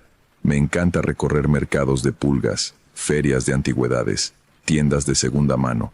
Busco objetos con historia, con carácter, muebles viejos, libros antiguos, vajillas de porcelana, fotografías amarillentas. Cada objeto tiene una historia y me gusta imaginarlas. Mi casa es como un museo pequeño. Cada habitación está llena de tesoros que he ido recolectando a lo largo de los años. Mi esposo Rodrigo lo tolera, aunque a veces se queja de que no hay espacio para cosas nuevas. Mis dos hijas, Isidora de 14 años y Valentina de 11, crecieron rodeadas de antigüedades. Para ellas era normal vivir con muebles de principios de siglo y cuadros de épocas pasadas. Todo cambió un sábado de abril de 2019. Había ido a un mercado de pulgas en el puerto. Era uno de esos mercados grandes donde cientos de vendedores ponen sus puestos con todo tipo de cosas. Tesoros y basura mezclados sin orden ni concierto. Estaba revisando un puesto de muebles viejos cuando la vi. Era una muñeca de porcelana, del tipo que se fabricaba a finales del siglo XIX. Medía aproximadamente 60 centímetros de altura. Tenía el cabello rubio hecho de mohair real, rizado y cuidadosamente peinado. Su vestido era de encaje blanco, amarillento por los años pero aún elegante. Zapatos de cuero negro con hebillas pequeñas. Pero era su cara lo que llamaba la atención. La porcelana era de una calidad excepcional, pintada a mano con detalles increíbles. Tenía ojos de vidrio azul claro que brillaban con una profundidad extraña. Sus labios estaban pintados en un rojo pálido, formando una sonrisa sutil. Las mejillas tenían un rubor delicado. Era hermosa, perturbadoramente hermosa. «Es antigua», dijo el vendedor notando mi interés. Era un hombre mayor de unos 70 años, con manos temblorosas y voz ronca. De 1890 más o menos, fabricada en Alemania. Estas muñecas eran juguetes de niñas ricas en esa época. «¿De dónde la sacaste?», pregunté examinando la muñeca más de cerca. No tenía señas de fabricante visibles, lo cual era extraño para una muñeca de esa calidad. El vendedor dudó. «De una herencia. Una anciana murió y su familia vendió todo. Yo compré varias cosas de la casa». Bajó la voz. «Honestamente quiero deshacerme de esta muñeca. Me da escalofríos. Pero es valiosa, así que pensé que alguien la querría». «¿Por qué te da escalofríos?», pregunté con curiosidad. Él se encogió de hombros. «No sé. Solo algo en ella. La forma en que te mira. He tenido pesadillas desde que la tengo en mi casa». Se rió nerviosamente. «Probablemente son tonterías de viejo, pero igual prefiero venderla». Debí haberle hecho caso a esa advertencia. Debí haber dejado la muñeca ahí y seguir mi camino. Pero era demasiado hermosa, demasiado perfecta para mi colección. «¿Cuánto?», pregunté. Él nombró un precio ridículamente bajo para una muñeca antigua de esa calidad. Casi me sentí culpable por aceptar. Pero acepté. Pagué. Y me llevé la muñeca a casa envuelta en papel de periódico. Cuando llegué, Rodrigo estaba trabajando en su oficina y las niñas estaban viendo televisión. Les mostré mi nueva adquisición. «Es escalofriante», dijo Isidora inmediatamente. «Sus ojos son raros, mamá, como si te siguieran». «Todas las muñecas antiguas tienen esa característica», expliqué. «Es por cómo están hechos los ojos de vidrio, crean una ilusión de movimiento». Valentina, la menor, se acercó más. «¿Puedo jugar con ella?». «No, cariño, es una pieza de colección, muy frágil y muy vieja. Pero la voy a poner en el estante de la sala para que todos la podamos admirar». Y eso hice. Limpié la muñeca con cuidado, arreglé su vestido, peiné su cabello. Quedó perfecta. La coloqué en el estante principal de la sala, entre una lámpara Art Nouveau y una caja de música victoriana. Se veía hermosa ahí. Completaba la colección. Los primeros días fueron normales. La muñeca se quedaba en su lugar, inmóvil, decorativa. Yo estaba encantada con ella. Rodrigo la ignoraba mayormente. Las niñas la miraban de reojo ocasionalmente, pero no dijeron nada más. Fue en la tercera noche cuando empezaron las cosas extrañas. Me desperté a las 3 de la madrugada por un sonido. Música. Una caja de música tocando una melodía que reconocí pero no podía ubicar exactamente. Era delicada, infantil, pero había algo inquietante en ella. Me levanté y seguí el sonido. Venía de la sala. Cuando llegué, la caja de música victoriana que tenía junto a la muñeca estaba abierta y funcionando. Su pequeña bailarina de metal giraba lentamente mientras la melodía continuaba. Pero yo no había abierto esa caja. Estaba cerrada cuando nos fuimos a dormir. Siempre la mantenía cerrada porque el mecanismo era antiguo y no quería que se dañara por uso excesivo. Probablemente el seguro falló, me dije. Cerré la caja de música y volví a la cama. Pero a la noche siguiente pasó lo mismo. 3 de la madrugada. La caja de música tocando. Esta vez me fijé más. La caja estaba junto a la muñeca. Y había algo en la posición de la muñeca que me pareció diferente, como si se hubiera movido ligeramente. «Estás imaginando cosas», me dije. «Es solo una muñeca, un objeto inanimado». Cerré la caja de música otra vez, pero esta vez me quedé observando un momento. La muñeca me miraba con esos ojos de vidrio azul, inmóvil, silenciosa, pero había algo en su expresión, en esa sonrisa pintada que me hizo sentir incómoda. Volví a la cama, pero no pude dormir bien el resto de la noche. A la mañana siguiente, Valentina bajó a desayunar luciendo cansada. Tenía ojeras. «¿Dormiste mal, amor?», le pregunté. «Tuve pesadillas», dijo con voz pequeña. Soñé que la muñeca nueva entraba a mi habitación y se paraba junto a mi cama mirándome. Un escalofrío me recorrió la espalda. «Es solo un sueño, cariño. Las muñecas no pueden caminar». Pero esa noche, yo también soñé con la muñeca. Soñé que estaba parada al pie de mi cama, inmóvil, solo mirándome con esos ojos de vidrio. En el sueño yo intentaba moverme, pero estaba paralizada.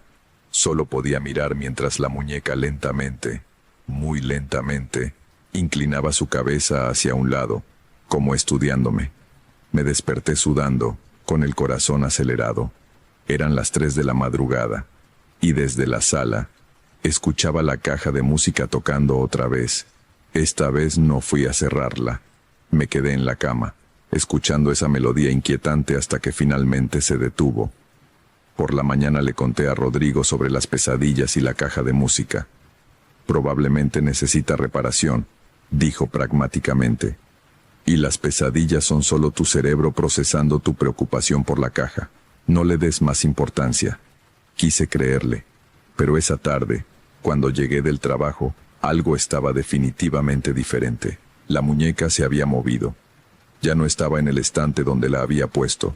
Estaba en el sofá de la sala, sentada como si fuera una persona, con las piernas colgando del borde y las manos sobre su regazo. «¿Quién movió la muñeca?», pregunté cuando las niñas llegaron de la escuela. Ambas negaron haberla tocado. «Nos dijiste que no la tocáramos», dijo Isidora. «Además, da miedo, no la queremos cerca». «¿Rodrigo?», le pregunté cuando llegó del trabajo. «Yo no toco tus cosas», respondió. «Sabes que no me meto con tu colección». Volví a poner la muñeca en el estante, pero al día siguiente estaba en otro lugar. Esta vez en la cocina, sentada en una de las sillas del comedor. «Esto no tiene sentido», dije en voz alta. «Alguien la está moviendo». Pero todos en la casa negaban haberla tocado. Y comenzaba a creerles ¿por qué mentirían sobre algo tan tonto? Las pesadillas empeoraron. Ahora todos las teníamos. Rodrigo soñaba que la muñeca lo seguía por la casa. Isidora soñaba que la muñeca hablaba con voz de niña, diciéndole cosas horribles. Valentina, la más afectada, empezó a negarse a dormir sola. Quería quedarse en nuestra habitación, y entonces empezaron a pasar cosas durante el día. Un lunes, cuando todos estábamos en el trabajo y la escuela, volví a casa temprano porque me sentía mal. Cuando entré, escuché voces de niña, risas. Pensé que las niñas habían faltado a la escuela. Subí rápidamente las escaleras. «Isidora, Valentina, ¿por qué no están en la escuela?». Las voces se detuvieron. Revisé todas las habitaciones. No había nadie. La casa estaba vacía excepto por mí. Y entonces, desde la sala, escuché la caja de música empezar a tocar.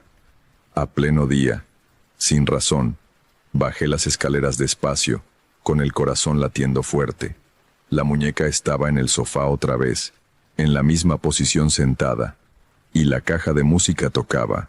Pero cuando entré completamente a la sala juré que vi algo, un movimiento, como si la cabeza de la muñeca se girara ligeramente para mirarme. «Basta», dije en voz alta sintiéndome ridícula. «No eres real, eres solo una muñeca, un pedazo de porcelana y tela».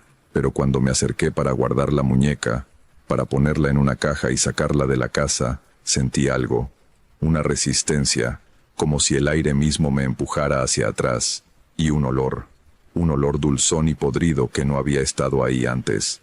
No la toqué. Salí de la casa y llamé a mi madre. «Mamá, necesito hablar contigo sobre algo extraño que está pasando», le dije. Le conté todo, las pesadillas, los movimientos, las voces. Esperaba que se riera, que me dijera que estaba siendo tonta, pero no lo hizo.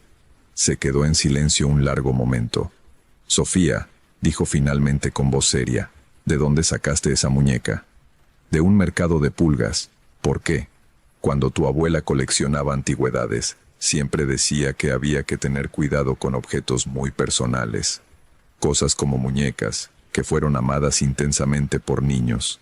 A veces esos objetos pueden cargar energías, especialmente si algo malo pasó». «¿Estás diciendo que la muñeca está embrujada?» «Estoy diciendo que deberías investigar su procedencia y tal vez considerar deshacerte de ella». Pasé esa tarde investigando. Llamé al vendedor del mercado de pulgas. Le pregunté más detalles sobre la anciana que había muerto, sobre la casa de donde venía la muñeca. Lo que descubrí me heló la sangre. La anciana se llamaba Beatriz Montalva. Había vivido en la misma casa durante 80 años. Había tenido una hija que murió a los 7 años en 1940, durante una epidemia de escarlatina. El nombre de la niña era Clara, y según los registros que encontré en archivos históricos de la biblioteca, Clara había sido enterrada con su muñeca favorita, una muñeca de porcelana alemana que su madre le había regalado para su 6º cumpleaños. Pero años después, cuando Beatriz estaba ya muy mayor y empezando a perder la cabeza, había desenterrado el ataúd de su hija, había recuperado la muñeca, y la había mantenido en su casa durante décadas, tratándola como si fuera su hija, hablándole, vistiéndola, manteniéndola como si fuera un niño real. La muñeca que yo tenía era esa muñeca, la que había sido enterrada con una niña muerta, la que una madre en duelo había obsesionado durante décadas. «Necesito deshacerme de esta cosa», le dije a Rodrigo esa noche. Ya, esta misma noche. Pero cuando fui a la sala para tomar la muñeca no estaba ahí. La buscamos por toda la casa. No estaba en la sala, no estaba en los estantes, no estaba en ninguna habitación de la planta baja. «¿Dónde está?», preguntaba Rodrigo cada vez más frustrado mientras revisábamos cada rincón. Entonces escuchamos un grito. «Valentina», corrimos a su habitación. Ella estaba parada en el centro de su cuarto, señalando su cama con el dedo tembloroso. La muñeca estaba ahí, acostada en la almohada de Valentina, como si estuviera durmiendo. «Yo no la puse ahí», lloró Valentina. «Yo no la puse ahí». Rodrigo, finalmente convencido de que algo estaba muy mal, tomó la muñeca bruscamente. La muñeca estaba fría, más fría de lo que debería estar, y pesaba más de lo que recordaba. «La vamos a quemar», dijo con voz firme, «ahora mismo». Bajamos al patio trasero. Rodrigo preparó una fogata mientras yo sostenía la muñeca. En mis manos podía sentirla, una vibración, como si algo dentro de ella estuviera vivo, despierto y enojado. Cuando Rodrigo tuvo el fuego listo, me acerqué para lanzar la muñeca a las llamas. Y entonces habló, no con voz alta. Fue un susurro que escuché directamente en mi cabeza. Una voz de niña. «No quiero irme. Me gusta aquí. Me gusta tu familia. Quiero quedarme». Casi dejó caer la muñeca del susto. «¿Oíste eso?», le pregunté a Rodrigo. «¿Oír qué?». La voz. La muñeca habló. «Sofía, las muñecas no hablan. Quémala de una vez». Pero yo dudaba ahora. Si había algo ahí dentro, algo consciente, ¿era correcto simplemente destruirlo? ¿Y si era el espíritu de Clara, la niña que había muerto? ¿Y si solo estaba sola y buscaba compañía? Por favor, no, susurró la voz otra vez. Tengo miedo del fuego. Tengo miedo de estar sola otra vez. Déjame quedarme. Seré buena. Lo prometo. No, dije en voz alta, tanto para la voz como para mí misma. No eres una niña. Eres algo que está usando la memoria de una niña, y estás lastimando a mi familia. Lancé la muñeca al fuego. Lo que pasó después fue algo que nunca olvidaré. La muñeca no se quemó de inmediato. Se quedó ahí, en medio de las llamas, intacta. Y entonces empezó a moverse, a retorcerse, a gritar. No era mi imaginación. Rodrigo también lo escuchaba ahora. Un chillido agudo y terrible que venía de la muñeca mientras las llamas finalmente empezaban a derretir la porcelana. El grito se volvió más fuerte. Tan fuerte que nos cubrimos los oídos. Las ventanas de las casas vecinas se encendieron. La gente salía a ver qué estaba pasando. Y entonces, de repente, silencio. La muñeca colapsó en cenizas y fragmentos de porcelana fundida. El grito se detuvo. Solo quedó el crepitar del fuego. Nos quedamos ahí, mirando las cenizas, en shock total. ¿Qué demonios fue eso?, susurró Rodrigo. No respondí, no tenía respuesta. Esa noche ninguno durmió bien. Pero por primera vez en semanas, no hubo pesadillas. No hubo música de caja tocando a las 3 de la madrugada. No hubo voces de niña. Solo silencio. Pensé que había terminado, que al destruir la muñeca, habíamos terminado con lo que fuera que estaba ahí. Pero estaba equivocada. 2 días después, Valentina empezó a actuar de forma extraña. Se volvió callada, retraída. Pasaba horas en su habitación sin hacer nada, solo sentada en su cama, mirando la pared. ¿Estás bien, amor?, le preguntaba. Clara está triste, respondía con voz monótona. Dice que le duele. Dice que el fuego le dolió mucho. Mi sangre se heló. ¿Quién es Clara? Mi amiga nueva. Dice que puede quedarse conmigo ahora que su casa fue destruida. Entendí con horror lo que había pasado. Al destruir la muñeca, no habíamos destruido lo que estaba dentro. Solo habíamos destruido su contenedor. Y ahora, esa cosa había encontrado un nuevo hogar. Mi hija. Llamé inmediatamente a mi madre. Ella me dio el contacto de una mujer que conocía, una médium que trabajaba con casos de posesión y entidades adheridas. La mujer, que se llamaba Soledad, vino a nuestra casa esa misma noche. Era una señora de unos 60 años, vestida de forma simple, con ojos sabios que parecían ver más de lo que mostraban. Habló con Valentina por un largo rato. Le hizo preguntas, la observó cuidadosamente, luego me llamó aparte. Hay algo adherido a su hija, no es una posesión completa todavía, pero está intentando afianzarse. Es el espíritu de una niña que estuvo atrapada en un objeto durante décadas. Está confundida, asustada y aferrándose a su hija porque es la única conexión que encuentra. ¿Cómo la sacamos?, pregunté desesperada. Con un ritual de liberación, pero debe hacerse correctamente, y su hija debe estar dispuesta. Si ella quiere mantener a Clara con ella, será muy difícil separarlas. Pasamos las siguientes 2 semanas preparando el ritual. Soledad nos enseñó oraciones de protección, nos hizo limpiar la casa con hierbas específicas, y sobre todo, trabajó con Valentina, explicándole quién era realmente Clara y por qué necesitaba irse. Clara no es mala, le explicaba Soledad a mi hija, pero ella murió hace mucho tiempo. Necesita seguir su camino, ir al lugar donde los espíritus van después de la muerte. Si se queda aquí, contigo, nunca encontrará paz. Y tú tampoco. Valentina lloraba, pero me dice que está sola, que tiene miedo de estar sola. Lo sé, cariño, pero no es tu responsabilidad cuidar de ella. Hay otros esperándola del otro lado. Su mamá, que murió hace años, está esperándola, pero Clara no puede ir mientras esté atada a este mundo. Finalmente llegó la noche del ritual. Toda la familia participó. Soledad creó un círculo de protección en la sala. Encendió velas blancas. Quemó incienso de copal y salvia. Y comenzó a recitar oraciones en español mezclado con algo más antiguo. Palabras que no reconocí. Valentina estaba sentada en el centro del círculo. Al principio estaba tranquila, pero cuando Soledad intensificó las oraciones, empezó a cambiar. Su voz cambió. Se volvió más aguda, más infantil. No quiero irme. Tengo miedo. No me hagan ir. Por favor, no me hagan ir. Era Clara hablando a través de mi hija. Clara, dijo Soledad con voz firme pero gentil. Es hora de que te vayas. Tu mamá te está esperando. Beatriz, tu mamá, está del otro lado esperándote. Ha estado esperando durante todos estos años. Mi mamá, la voz de Clara sonaba incierta, esperanzada. ¿Está realmente ahí? Sí, cariño, está ahí. Pero tienes que soltar este mundo para ir con ella. Tienes que dejar ir a Valentina. Hubo un momento de silencio. Luego Valentina empezó a llorar. Pero eran dos llantos diferentes simultáneos. El de mi hija y el de Clara. Tengo miedo, sollozó la voz de Clara. Lo sé, pero ya no tienes que tener miedo. Ya no tienes que estar sola. Es hora de descansar. Soledad continuó con las oraciones, más intensas ahora. El aire en la habitación se volvió más frío. Las velas parpadearon violentamente, y entonces sentimos algo.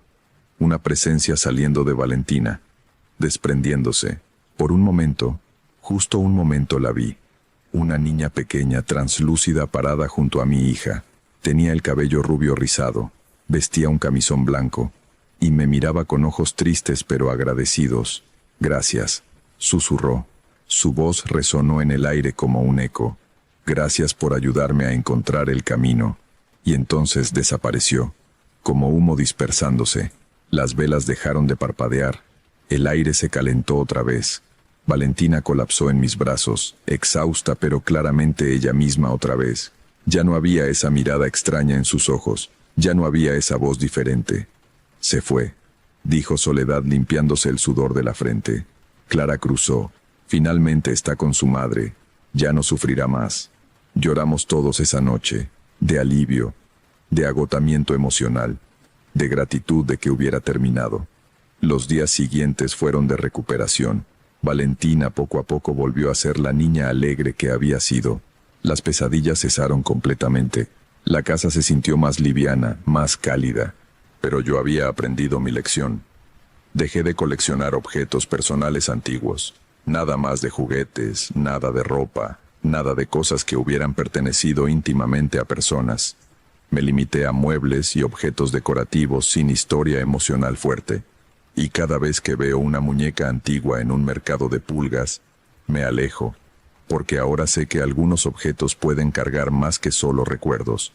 Pueden cargar dolor, trauma y espíritus atrapados buscando desesperadamente una forma de escapar. Han pasado 4 años desde entonces. Mi familia está bien. Valentina es ahora una adolescente feliz que ni siquiera recuerda completamente lo que pasó. O tal vez prefiere no recordar. Pero yo recuerdo. Recuerdo la cara de Clara cuando finalmente la vi. Recuerdo su gratitud. Y recuerdo también su dolor, todo ese tiempo atrapada, primero en un ataúd, luego en una muñeca, y finalmente intentando adherirse a mi hija. A veces me pregunto qué habría pasado si no hubiéramos actuado, si hubiéramos dejado que Clara se afianzara completamente en Valentina. ¿Habría consumido a mi hija eventualmente? ¿O habrían coexistido dos conciencias en un cuerpo? No quiero saber la respuesta a esas preguntas. Lo que sí sé es esto. Hay cosas en este mundo que van más allá de nuestra comprensión. Energías que persisten después de la muerte. Espíritus que se aferran a objetos porque no saben cómo o no pueden seguir adelante. Y algunos de esos objetos terminan en mercados de pulgas, esperando a que alguien como yo los compre y los lleve a casa. Así que si alguna vez encuentras algo en un mercado de segunda mano que te llama la atención poderosamente, que sientes que debes tener sin importar qué, piénsalo 2 veces. Pregunta de dónde viene, pregunta su historia, y si algo se siente mal, si hay una vocecita en tu cabeza diciéndote que no lo hagas, escúchala, porque yo no lo hice. Y casi costó la salud mental de mi hija.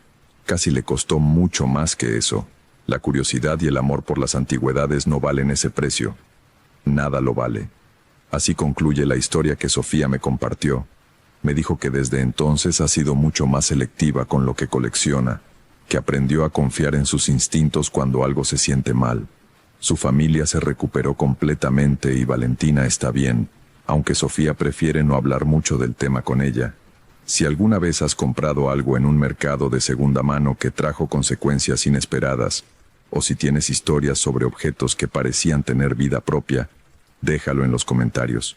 Me encanta conocer estas experiencias. Gracias por escuchar, y si aún no te has suscrito, hazlo para más historias cada semana.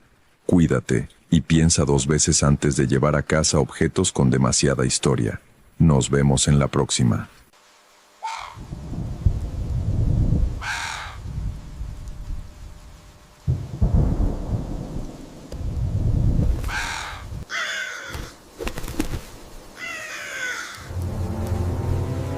Un seguidor del canal me contactó hace unos días con una historia que involucra herencias familiares y secretos que deberían haberse llevado a la tumba.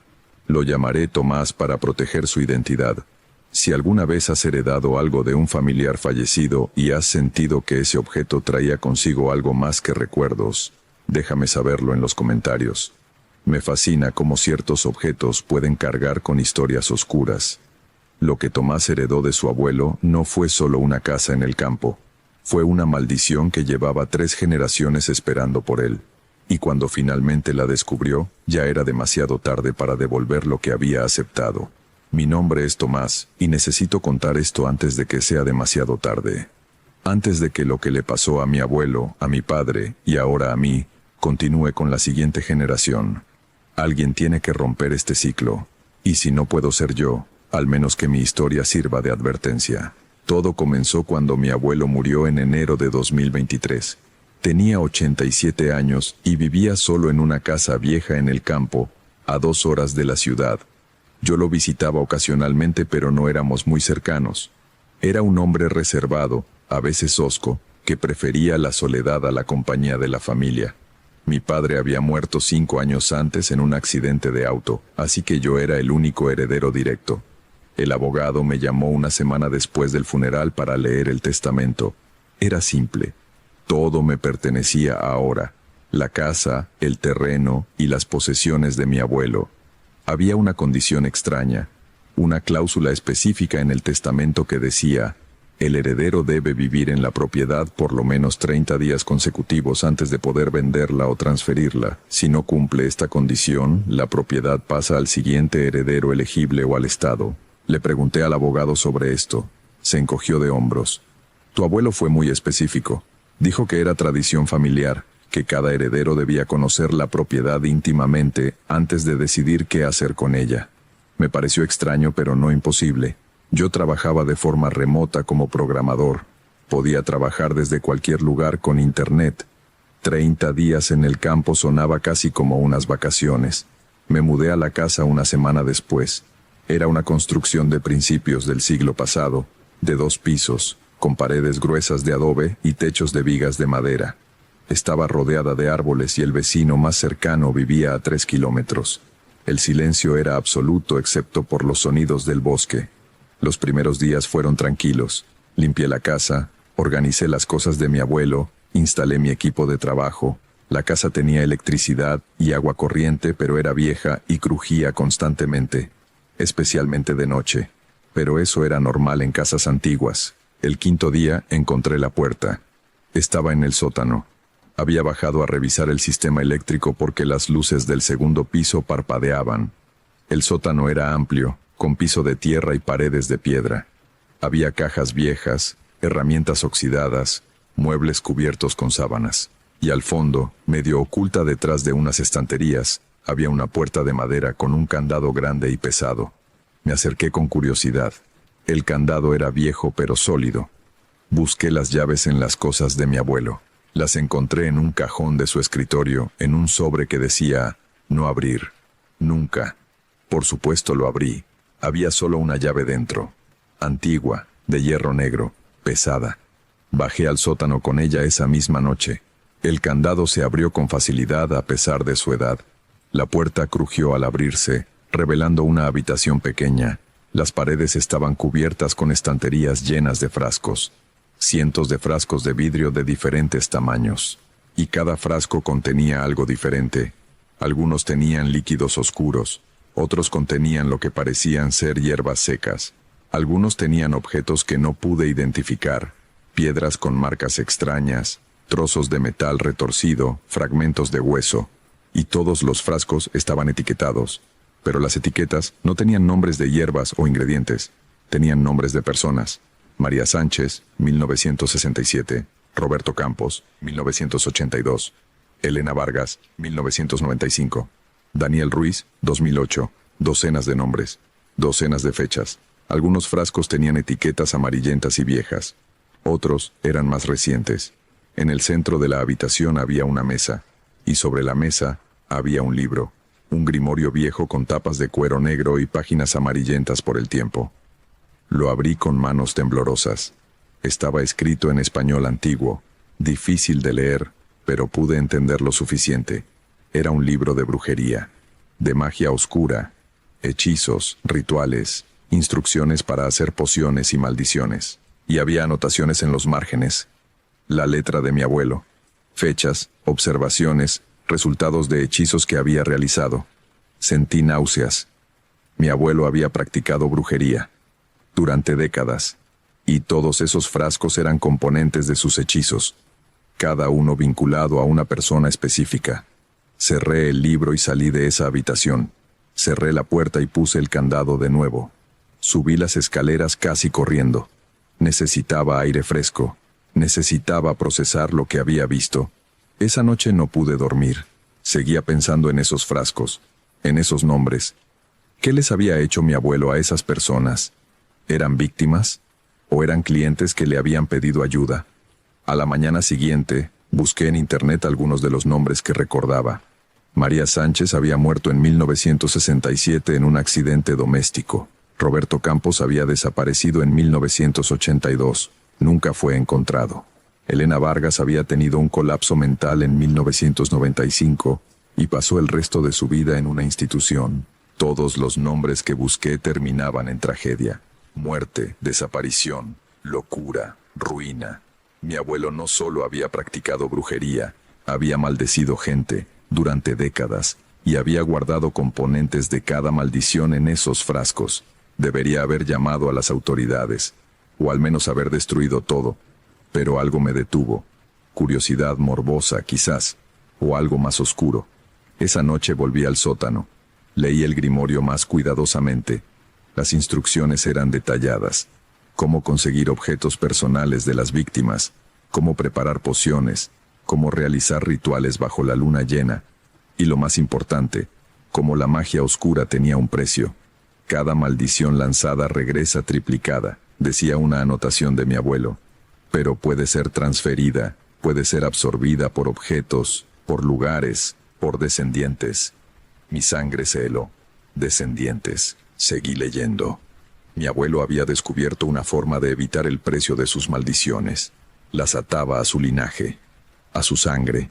Cada maldición que lanzaba, el precio se transfería a sus descendientes. No a él directamente, sino a su hijo, a su nieto, a las generaciones futuras. Mi padre. Mi padre había pagado por las maldiciones de mi abuelo. El accidente de auto que lo mató, las enfermedades que tuvo durante su vida, los problemas financieros constantes. Todo era el precio de la magia oscura que mi abuelo había practicado, y ahora yo había heredado no solo la casa, había heredado las deudas, las maldiciones que aún no habían sido pagadas completamente. Cerré el libro sintiendo pánico. Tenía que irme, tenía que salir de esa casa antes de que fuera demasiado tarde. Pero cuando intenté subir las escaleras del sótano, la puerta estaba cerrada. Empujé, jalé, golpeé, no se movía. Era como si estuviera sellada. Escuché voces, susurros que venían de la habitación con los frascos. Palabras que no podía entender pero que resonaban en mis huesos. La puerta del sótano se abrió sola una hora después. Subí corriendo y empaqué mis cosas. Tenía que irme. Los 30 días del testamento no importaban. Prefería perder la herencia a quedarme un día más. Pero mi auto no arrancaba. La batería estaba muerta. Y mi teléfono no tenía señal. El internet había dejado de funcionar. Estaba atrapado. Esa noche, los susurros comenzaron. Venían de las paredes, del techo, del piso. Voces que decían mi nombre. Voces que susurraban palabras en idiomas antiguos.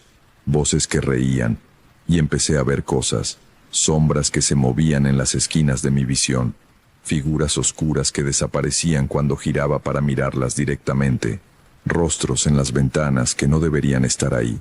Al tercer día de estar atrapado encontré otra cosa en las pertenencias de mi abuelo, un diario, no el grimorio, sino un diario personal donde escribía sus pensamientos. Las entradas eran perturbadoras. Hablaba de cómo había aprendido brujería de su propio padre, de cómo era una tradición familiar que se remontaba a generaciones, de cómo cada hijo varón heredaba no solo el conocimiento sino también las deudas acumuladas. Mi padre me enseñó, escribía mi abuelo en una entrada de 1960, me dijo que no tuve opción en nacer en esta familia, que la magia oscura estaba en nuestra sangre, que cada generación debe pagar por los pecados de las anteriores y agregar los propios para la siguiente. Odié a mi padre por eso. Pero cuando intenté escapar, cuando intenté vivir una vida normal, las maldiciones me alcanzaron. Enfermé. Mi negocio fracasó. Todo lo que tocaba se pudría. Hasta que acepté mi papel. Hasta que tomé el grimorio y continué la tradición. Ahora es mi turno de pasarlo. Mi hijo pagará por lo que he hecho. Y su hijo pagará después. Y así continuará hasta que alguien sea lo suficientemente fuerte para romper el ciclo. Pero no creo que eso sea posible. Esta magia es antigua. Está en nuestra sangre. No se puede escapar. Lágrimas corrían por mi cara mientras leía. Mi abuelo no era un monstruo.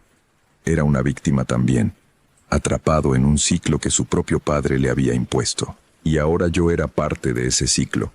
Los días siguientes fueron una pesadilla. Las manifestaciones se volvieron más fuertes. Objetos que se movían solos. Puertas que se abrían y cerraban. Voces que me hablaban directamente, ofreciéndome cosas. Usa el grimorio, susurraban. Lanza tus propias maldiciones, transfiere el peso. Pásalo a otra persona, es la única forma. No, decía yo en voz alta, no voy a continuar esto. Entonces sufrirás, como tu padre, como tu abuelo cuando intentó resistir. El precio será pagado de una forma u otra. Busqué desesperadamente en el grimorio una forma de romper el ciclo. Tenía que haber algo, una manera de terminar esto sin transferirlo a otra persona. Encontré algo finalmente, un ritual, pero era peligroso. Requería que yo aceptara todas las maldiciones a la vez, todas las deudas acumuladas por generaciones. En lugar de pagarlas lentamente durante mi vida, las pagaría todas en un solo momento. La mayoría de la gente moriría, decía el libro. El peso era demasiado, pero si sobrevivía, el ciclo se rompería. Las maldiciones se consumirían completamente. La deuda quedaría saldada. Pensé en hacerlo, en terminar esto de una vez. Pero también pensé en la posibilidad de tener hijos algún día, de condenarlos a este ciclo si yo no lo rompía ahora. Decidí intentarlo.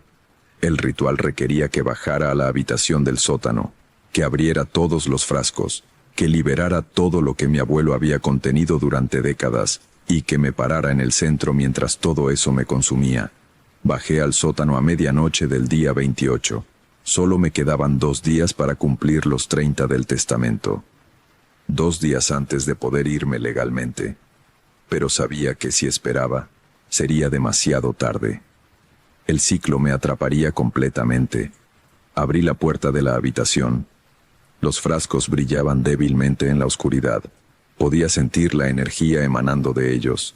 Malicia concentrada, dolor destilado, sufrimiento embotellado. Empecé a abrir los frascos uno por uno.